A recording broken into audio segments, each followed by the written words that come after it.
Assalamualaikum warahmatullahi wabarakatuh. Semangat pagi. Hari ini kita akan melanjutkan materi kita mengenai termokimia. Kita akan bahas mengenai jenis-jenis perubahan entalpi.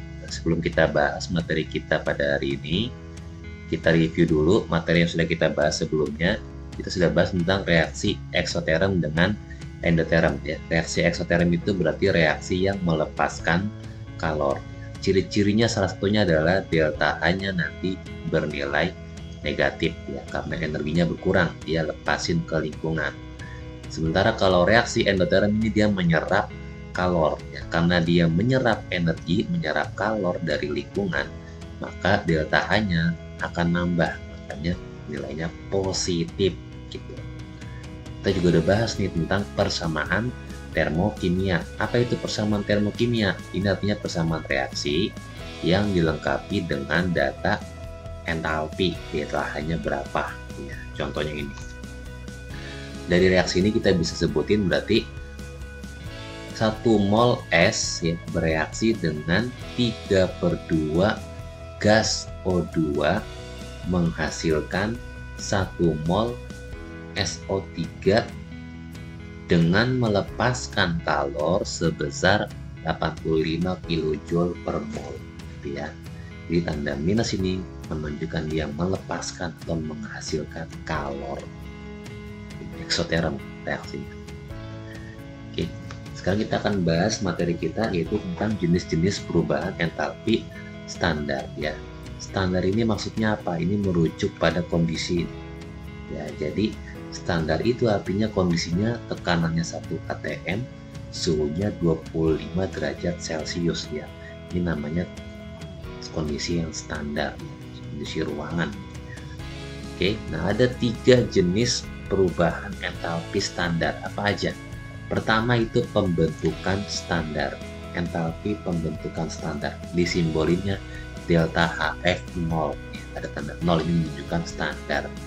Delta HF, F itu artinya forming, bahasa Inggrisnya forming. Jadi dari bahasa Inggris forming, makanya pembentukan standar. Oke, penguraian standar. Penguraian standar itu simbolnya delta HD dari bahasa decomposition, penguraian. Kemudian pembakaran itu delta HC.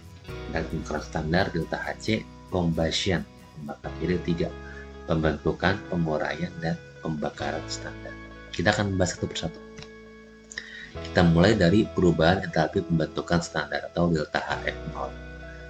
Apa itu pembentukan standar? Ini artinya pembentukan 1 mol senyawa dari unsur-unsurnya. Maksudnya gimana nih? Jadi ada triknya nih untuk nanti kita membedakan persamaan reaksi ini merupakan pembentukan, penguraian, atau pembakaran ya. Jadi di kiri itu nanti merupakan unsur-unsurnya, unsur-unsur pembentuk senyawanya. Sedangkan di kanan itu senyawanya, gitu ya. Jadi contoh kayak gini. Misalnya Bapak punya ya S ditambah O2 menghasilkan SO3. Ya, S ini dengan O2 ini merupakan unsur. Sedangkan SO3 ini merupakan senyawa. Gimana cara bedainnya sih Pak? Kalau senyawa itu kan gabungan dari 2 unsur, nah ya SO3 berarti gabungan dari S dengan O gitu. Nah sedangkan kalau unsur itu kan tunggal, zat tunggal, ya simbolnya juga cuma 1. Contoh S itu ya unsur S, unsur belerang. O itu yang unsur oksigen. Nah kalau O itu ditulisnya O2 karena dia bisa sendirian. Gitu ya. Ini contoh dari reaksi pembentukan standar. Kemudian kita lihat nih SO3 ini koefisiennya 1 ya, ini nggak ditulis nih. Kalau nggak ditulis berarti koefisiennya ini 1. Nah, ini menunjukkan kalau dia keadaan standar delta H itu minus 85 kJ per mol. Jadi sifatnya eksoterm. Kita lihat contoh yang lain. Nah ini ya, N2 ditambah H2. Nah ini kamu lihat nih, ini satu jenis nih, N2 kemudian H2 ya. Ini berarti merupakan unsur. Ya, sedangkan kalau NH3 ini gabungan dari N dengan H. Ini senyawa. Di ruas kiri unsur, di ruas kanan senyawa. Ini berarti reaksi pembentukan. Nah, kita lihat nih, koefisiennya senyawanya 1. Oh, berarti ini pembentukan standar gitu ya. Delta H-nya minus 105 kJ. Jadi dua reaksi ini sifatnya eksoterm. Itu tentang pembentukan standar delta HF0. Kita akan bahas tentang entalpi penguraian standarnya. Jadi kalau pembentukan tadi dari unsur-unsur membentuk senyawa.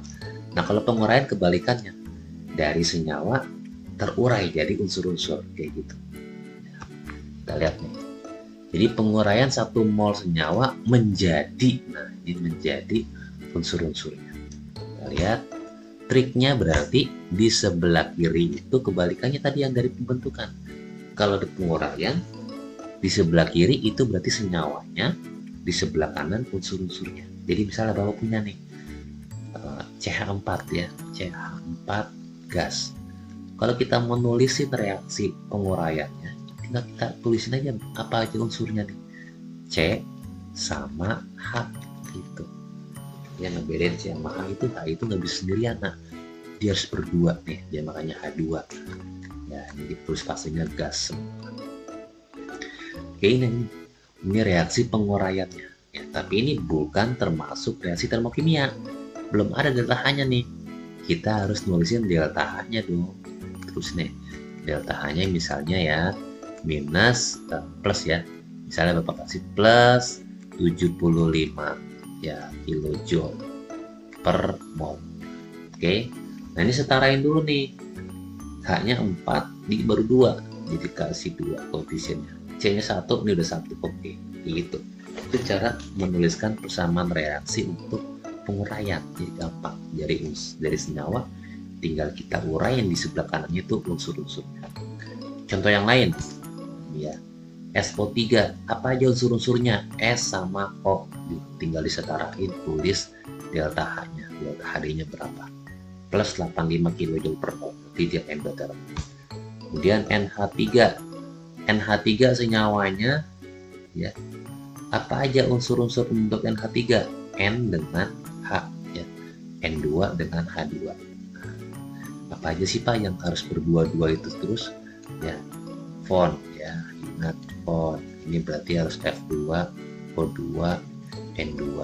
Kemudian apalagi H2, Cl2, Br2, I2. Ini aja udah. Jadi banyak banget. Oke, kita lanjut. Ini tentang penguraian standar. Oke, nah sekarang pembakaran standar, entalpi pembakaran standar delta Hc. Artinya pembakaran 1 mol senyawa. Nah, kalau pembakaran berarti dia identik dengan oksigen. Ingat waktu kita bahas tentang hidrokarbon. Reaksi pembakaran berarti reaksi dengan oksigen. Jadi triknya itu di ruas kiri pasti ada senyawa apapun itu direaksiin sama oksigen. Senyawanya ini kudu 1 mol, harus 1 mol. Ya, kita lihat contoh CH4 ditambah O2, ini jadi CO2 plus H2. Ini ada nih, ini senyawanya ya enggak, ini senyawanya, kemudian ini oksigen ditambah O2 nih. Nah, ini produknya ya tergantung senyawanya. Kalau hidrokarbon CH2H2O, delta H-nya minus 18 eksoterm. Contoh lagi, SO2 ditambah O2 jadi SO3. Sama tuh. Pasti ada O2 kalau pembakaran itu.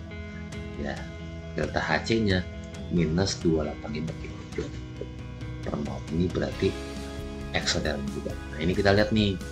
Senyawa yang dibakar itu koefisiennya 1. Jadi dia keadaan standar.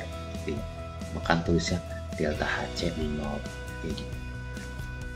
Oke, nah sekarang kita akan bahas tentang cara menentukan perubahan entalpi. Jadi kita mau ngitung delta H tapi pakai data delta HF gitu. Jadi kita nggak perlu percobaan, kita ngitung aja, udah ada data delta HF-nya berapa berarti entalpi atau kalor yang bakal dihasilin. Oke, gimana caranya? Rumusnya ini, produk dikurang reaktan, jumlah delta HF produk dikurang jumlah delta HF reaktan. Atau kalau misalnya biar cepat ingat triknya kaki. Apa itu kaki? Berarti kanan dikurang kiri. Ya, yang ngebatasi kanan sama kiri itu tanda panah di persamaan reaksi ya. Di sebelah kanan sama kiri. Kita langsung ke contoh biar enak. Contoh, tentukan perubahan entalpi dari gas asetilena C2H2. Diketahui data sebagai berikut. Nah, ini kalau di soal ada datanya ini delta HF, berarti kita pakai rumus kaki tadi, kanan dikurang kiri, begitu aja. Oke. Syaratnya ini, kalau misalnya belum ada persamaan reaksinya, kita harus tulis dulu persamaan reaksinya. Jangan lupa contohin dulu. Ini C2H2, C2H2 gas ya. Gas ya. Dibakar, pembakaran, berarti plus O2. Ya. Kalau reaksi hidrokarbon ya, senyawanya hidrokarbon berarti menghasilkan CO2 plus H2O. Ini gas semua. Ya, fasenya. Baru kita setarakan, jangan lupa harus disetarakan setiap persamaan reaksi. C-nya 2, ini baru 1, kasih 2. H-nya 2, ini udah 2, oke, pas. Sekarang O-nya 2, di sini 4 ditambah 1, 5. Berarti ini 5/2, itu. Ya, gampang. Kita lihat nih. Benar nggak nih Bapak kerjain? Oke, sama ya. Kita hapus dulu ya, biar lebih rapi. Oke, lanjut. Nah, kita masukin ke rumusnya. Jadi rumusnya itu jadi kanan dikurang kiri. Yang kanan siapa aja? Yang kanan itu CO2 sama H2O. Ya enggak? CO2 nih sama H2O, ini kanan gitu. Nah, delta HF ini dikaliin sama koefisien. Jadi CO2 dikali 2. Dari sini koefisiennya, dari koefisien angka 2 itu H2O dikali 1. Nah, karena dikali 1 nggak perlu ditulis kan gitu, kalau matematika kan begitu, dikurang kiri. Nah, kirinya siapa? Kirinya ini C2H2 sama O2. C2H2 kita udah tulisin ya, C2H2. O2 nya kok enggak Pak? O2 itu unsur bebas. Kalau unsur bebas itu delta HF-nya 0. Ya, nah, atau dengan kata lain, kalau tidak ada data delta HF di sini di soalnya, ya nggak perlu kita tulisin. Gitu ya. Berarti dia nilainya 0. Nah, ini kita nggak perlu, kita abaikan O2. Oke, lanjut. Ini kita masukin ya angka-angkanya. Oke, 2 dikali minus 100. Dari mana minus 100? Lihat data. Nah, ini minus 100 delta HF dari CO2 ditambah minus 20 ya. Dari mana minus 20 ini? Lihat nih, delta HF H2O. Ini minus 20 ya. Kemudian dikurang delta HF C2H2. Berapa delta HF C2H2 nih? Minus 50. Masukin ya. Nih, tanda minus ini dimasukin ya, jangan dimasukin, itu kita perhitungkan. 2 dikali minus 100 minus 200 plus ketemu minus jadi minus 20. Nah, minus ketemu minus jadi plus. Nah, ini tanda-tanda matematika ini biasanya pada salah nih.